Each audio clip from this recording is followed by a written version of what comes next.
हमारे चैनल में आप सभी का वेलकम है।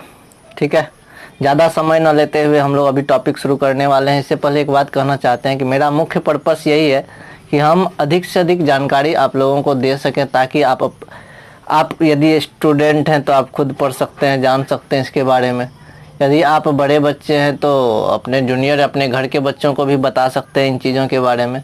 यदि आप बड़े हैं, हमसे सीनियर हैं, तो वो लोग भी जानकारी के लिए ये चीज़ को एक बार समझ सकते हैं। ठीक है, सबको नॉलेज होती है थोड़ी बहुत, तो जहाँ भी त्रुटि है तो हम कोशिश करेंगे इसको एक बार अच्छे से बता दें, ताकि आप लोग का रिवाइज हो जाए और अपने घर आसपास या फिर जो भी हो किसी का मदद हम कर सकते हैं, किन्हीं बच्चों को हम बता सकते हैं आसानी से। तो हम इस तरह से प्रयास करेंगे बताने का।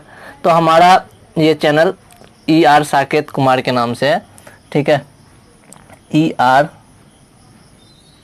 साकेत सिंह, और इसको आप सब्सक्राइब कर लें यदि पहली बार आए हैं तो।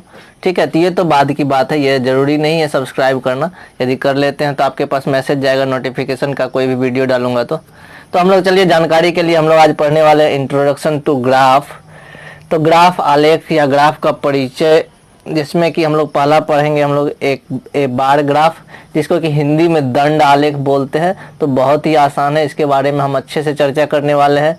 अ पाई ग्राफ और अ सर्कल, एक तरह से हम थोड़ा बहुत इंट्रोडक्शन दे देते हैं। देखो, बार ग्राफ क्या होता है, एक वाई एक्सिस एक एक्स एक्सिस यदि मानते हैं, इसमें इस तरह का चित्र आपने देखा होगा बुक में, ये वाला हमारा होता है बार ग्राफ, जिसको कि हिंदी में दंड आलेख बोलते हैं। ठीक है, उसके बाद एक पाई चार्ट होता है या सर्कल ग्राफ। ठीक है, पाई चार्ट या सर्कल ग्राफ, तो ये सिंपल सा है, इस तरह का आपको चित्र मिलेगा किसी छठा 7th और 6th के बुक में, या फिर 8 में भी है।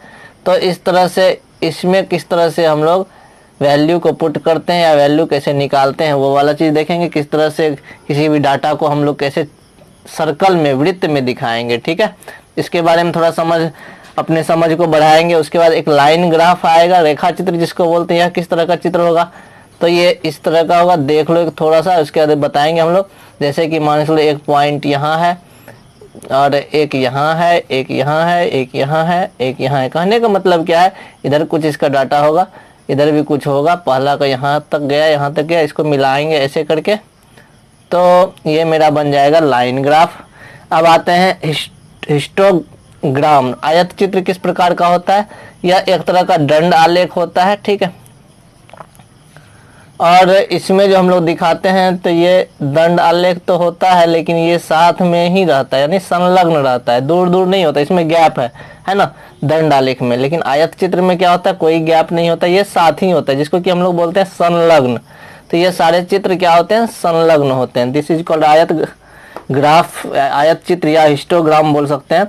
अगला है हमारा लीनियर ग्राफ या रेखा आलेख। ठीक है, तो इसके बारे में चर्चा करेंगे। उसके बाद हम लोग टेलीग्राफ देखेंगे। ठीक है, रेखा आलेख देखने के बाद टेलीग्राफ देखने वाले। रेखा आलेख में हम लोग इस तरह से देखेंगे, दो डाटा को कंपैरिजन यदि करेंगे तो एक डाटा ऐसे गया और दूसरा डाटा इस तरह से, फिर तो ये वाला रेखा ग्राफ लीनियर ग्राफ हो जाएगा। मिलान चिन्ह क्या होता है, टेलीग्राफ हम लोग पढ़ने वाले हैं, जिसमें कि हम लोग देखते हैं इस तरह का 4 लाइन खींचते हैं, 5 के लिए ऐसे करते हैं, या हाँ ये वाला तरीका, ये परफेक्ट है, ये वाला रॉन्ग है। तो इस साइन का, जिसको कि हम लोग बोलते हैं टेली मार्क, टेली चिन्ह भी बोलते हैं, मिलान चिन्ह बोलते हैं, मिलान चिन्ह का उपयोग करेंगे। और लास्ट वाला जो हमारा होगा वो होगा पिक्टोग्राफ, जिसको हम लोग चित्रालेख कहते हैं। तो ये सब बेसिक चीज़ें हैं जो कि हमें जानकारी होनी चाहिए 6th 7th 8th तीनों क्लास के बच्चों के लिए, बहुत ही इम्पोर्टेंट है। तो और यदि कहीं त्रुटि हो या फिर समझने में प्रॉब्लम हो तो आप कमेंट करके हमसे पूछ सकते हैं, हम उसको क्लियर करने का प्रयास करेंगे। ठीक है, धन्यवाद, मिलते हैं अगले लेक्चर में। हम लोग बार ग्राफ को लेकर के उसको अच्छे तरीके से समझने का प्रयास करेंगे। ठीक है, एक एक करके सारे ग्राफ को अच्छे से समझ सकते हैं हम लोग। ठीक है, धन्यवाद।